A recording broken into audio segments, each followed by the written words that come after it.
Halo Sobat Fisika, kembali lagi di kelas Fisika bersama saya Kak Dini dengan topik pembahasan energi terbarukan. Yuk kita bahas. Sebelum masuk ke materi, aku mau tanya dulu nih ke Sobat Fisika.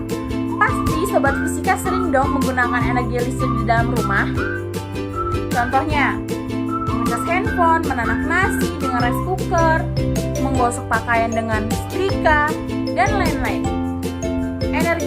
Energi listrik yang kalian gunakan itu dari mana sih? Ada yang tahu? Terus, kalau kalian tahu energi itu dari mana, jika digunakan terus-menerus, apa dampaknya dari pemakaian terus-menerus?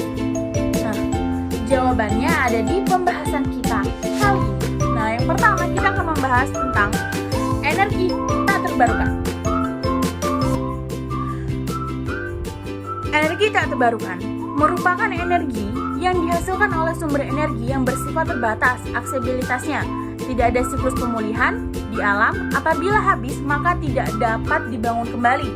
Contohnya, energi tak terbarukan adalah energi fosil seperti minyak bumi, batu bara, dan gas bumi. Oke, kita bahas tiga-tiganya ya. Yang pertama kita akan bahas dulu minyak bumi.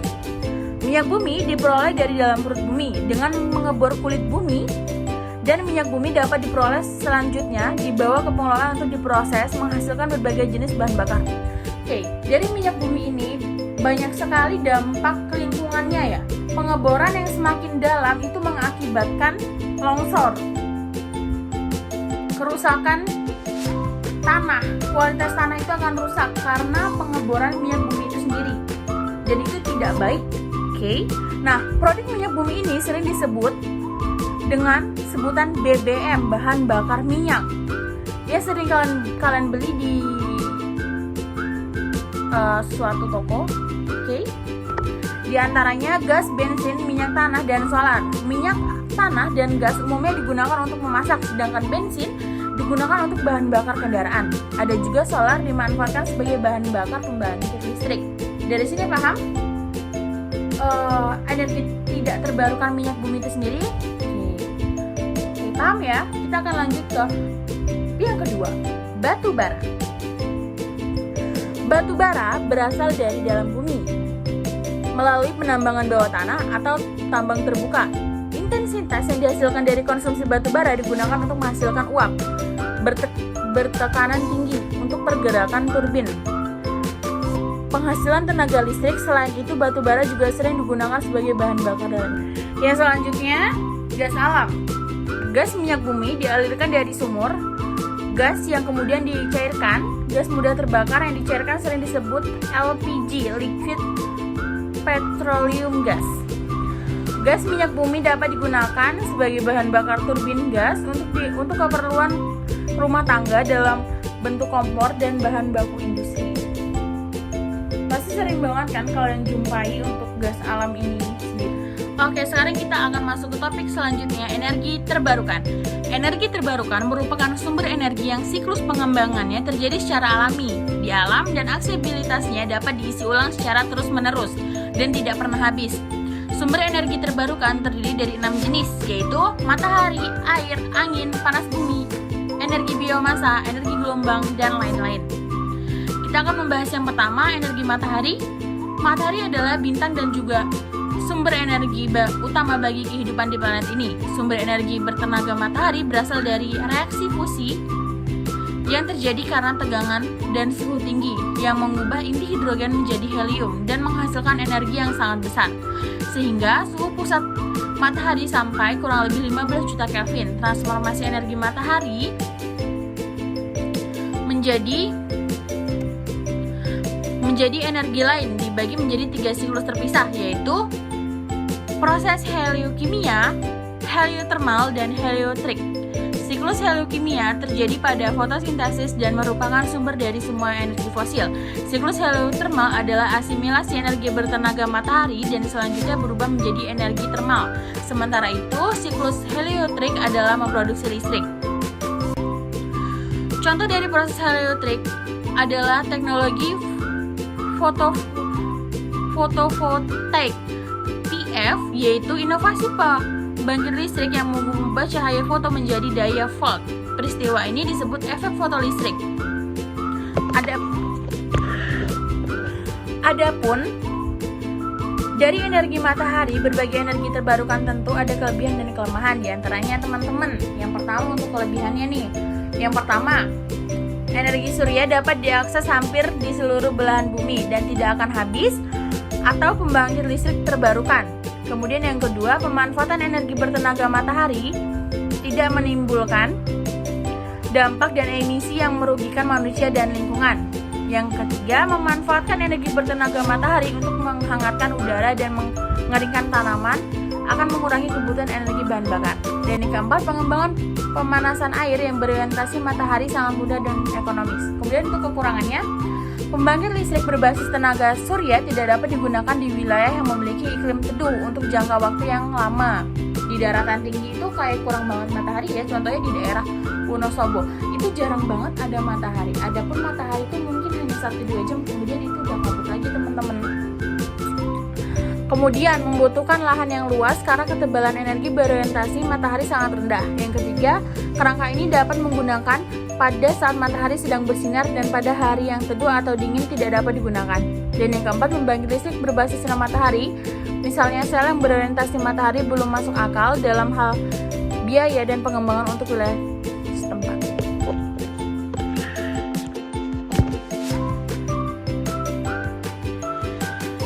Selanjutnya, energi berbasis sinar matahari diubah menjadi energi listrik dan menghasilkan aliran listrik DC oleh PLTS. Aliran DC menjadi daya AC diubah oleh inverter. Arus AC masuk ke jaringan listrik melalui AC breaker panel di dalam bangunan, dan yang terakhir energi listrik siap digunakan. Kemudian yang selanjutnya ada energi angin. Pemanfaatan energi fosil dalam penyediaan energi listrik sangatlah besar yang dampaknya buruk terhadap lingkungan. Salah satunya adalah global warming, pemanasan global. Potensi angin yang cukup menyebabkan beberapa negara, salah satunya Indonesia, untuk membuat energi alternatif yaitu pembangkit listrik tenaga surya. Pembangkit listrik tenaga angin PLTB merupakan pembangkit listrik yang mengubah energi angin menjadi energi listrik. Energi angin memutar turbin angin kincir angin yang membuat rotor generator berputar yang melanjutkan penyaluran energi listrik. Berfrekuensi energi yang dihasilkan dipengaruhi oleh beberapa faktor seperti rotor atau kincir, kecepatan angin, dan jenis generator. Dan untuk kelebihannya yaitu tidak menambah dampak perubahan lingkungan. Yang kedua, energi angin merupakan sumber energi berkelanjutan yang tidak akan habis. Dan yang ketiga, energi angin tersedia di udara jauh lebih besar dibandingkan penggunaan energi dunia saat ini. Potensi energi angin di darat dan di dekat pantai sekitar 72 terawatt. Dan untuk kelemahannya, yang pertama, biaya instalasi PLTB masih relatif mahal. Yang kedua, membutuhkan lahan yang luas sehingga dapat mengurangi lahan yang berguna dan permukiman. Dan yang ketiga, penggunaan tiang tinggi untuk turbin angin menyebabkan penghambatan cahaya matahari yang harus ke rumah warga. Dan yang ketiga, terjadinya penurunan frekuensi, mudah interferensi elektromagnetik menggunakan penerimaan sinyal TV.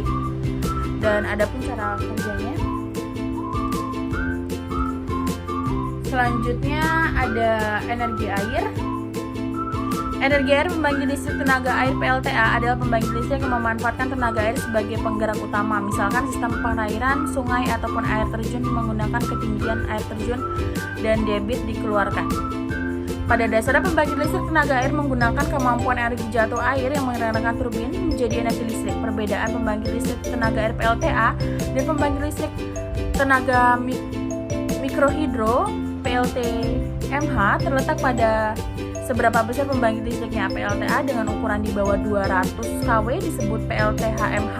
Menggunakan PLTHMH karena kuantitasnya kecil, maka ini cocok digunakan di pedesaan atau tempat terpencil. Nah, untuk kelebihannya, yang pertama, tidak menyebabkan pencemaran. Yang kedua, ini memiliki pengembangan sederhana dan dapat dikerjakan di daerah pelosok. Yang ketiga, pembangkit listrik tenaga air sangat sederhana karena menggunakan energi alami. Dan yang keempat, dapat digabungkan dengan berbagai proyek seperti sistem perairan dan perikanan. Dan untuk kelemahannya, yang pertama, pada musim kemarau pembangkit listrik tenaga air tidak berjalan karena jumlah air semakin berkurang. Yang kedua, jika pelanggan melebihi batas penggunaan listrik tenaga air, kekuatan atau daya listrik akan berkurang. Dan yang ketiga, semakin jauh penggunaan. Kemudian kita akan bahas energi panas bumi. Panas bumi merupakan salah satu jenis energi panas yang diciptakan dan disimpan di dalam bumi. Energi panas bumi berasal dari energi yang timbul akibat pembentukan planet 20% dan pembusukan radioaktif mineral 80%. Energi panas bumi dihasilkan dari pembentukan panas beberapa kilometer di bawah permukaan bumi yang menghangatkan air di sekitar sehingga menciptakan sumber uap panas. Nah, untuk kelebihannya, yang pertama itu tenaga langsung dari lokasi, yang kedua tidak merusak lapisan udara, air, menghasilkan limbah yang beresiko, tidak mempengaruhi ketersediaan air di tanah di dekatnya, dan yang terakhir kebersihan di wilayah penghasil tetap terjaga dan aktivitasnya tidak membutuhkan bahan bakar prosesnya. Dan untuk kelemahannya, sebenarnya energi panas bumi itu juga dapat menimbulkan dampak buruk, misalnya polusi suhu, penurunan permukaan tanah, dan penutupan lahan. Tapi ya masih oke lah, nggak yang seperti energi tidak terbarukan. Kemudian energi biomasa. Biomasa adalah bahan bakar yang diperoleh dari tumbuhan secara baik langsung maupun tidak langsung. Produk diperoleh melalui limbah peternakan dan industri makanan. Selanjutnya digunakan secara energi atau bahan dalam banyak contohnya. Tanaman tebu merupakan energi alternatif karena menghasilkan ampas tebu dan daun tebu kering. Bentuk biomasa tebu mengkonversi energi bahan bakar menjadi energi kimia. Jenis pembangkit energi listrik yang dimanfaatkan untuk energi biomasa adalah pembangkit listrik tenaga biomasa (PLTBM). PLTBM merupakan pembangkit listrik dan memanfaatkan tenaga uap biomasa sebagai penggerakan turbin, di mana proses turbin disatukan dengan poros generator untuk pelestarian energi dan menggunakan teknologi kogenerasi untuk peningkatan efisiensi sistem. Nah, terus yang terakhir itu ada energi gelombang laut. Gelombang laut merupakan energi yang mengalami perubahan signifikan yang bisa tersalurkan oleh sifatnya. Energi gelombang laut, gelombang merupakan energi yang dapat diperoleh secara konsisten, selalu ada, tidak akan pernah habis, apalagi Indonesia memiliki potensi laut yang sangat banyak. Nah, untuk kelebihannya itu yang pertama tidak menimbulkan dampak polusi karena tidak ada limbah. Yang kedua mengubah energi listrik dari energi gelombang mekanik sangatlah sederhana. Yang ketiga memiliki energi kinetik yang sangat besar dibandingkan dengan sumber daya lainnya. Dan yang keempat ramah lingkungan dan ketersediaan mudah didapatkan serta tidak akan habis. Untuk kelemahannya diperlukan perangkat khusus yang memerlukan inovasi tinggi. Yang kedua hasil pembangkit listrik yang melimpah mengikuti pola pasang surut matahari, bumi, bulan berulang.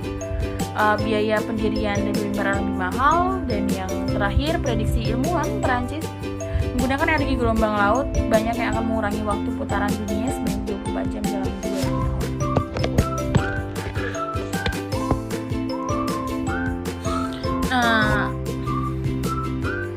Kemudian untuk cara kerja dari PLTGL diantaranya itu yang pertama, ombak laut bergerak memberikan gaya gerak pada turbin. Kemudian turbin bergerak rotor, itu baling-baling, dan menghasilkan energi kinetik. Energi listrik masuk ke generator dan berubah menjadi energi listrik. Kemudian yang terakhir, daya listrik masuk ke transmisi sebagai penyalur pembangkit listrik negara, yaitu PLN. Nah, teman-teman sekarang teman-teman udah paham nih energi terbarukan dan tidak terbarukan. Kalau energi tidak terbarukan tuh banyak sekali ya dampak negatifnya untuk lingkungan, untuk bumi kita.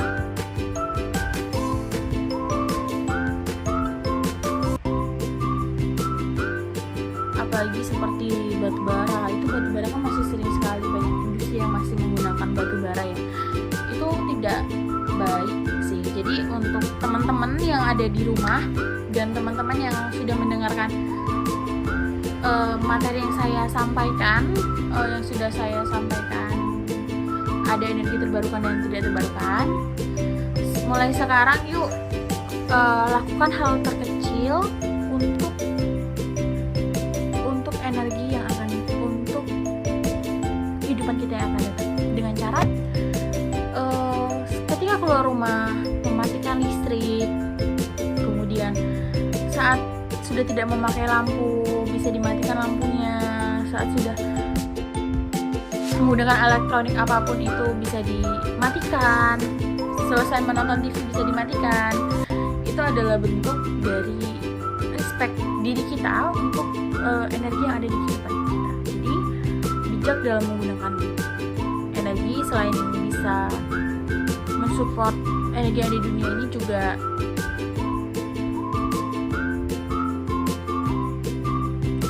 hemat biaya listrik biar nggak terlalu mahal untuk bayar listriknya. Jadi dari hal-hal terkecil itu udah luar biasa. Kalau bisa melakukan itu secara konsisten itu sudah luar biasa.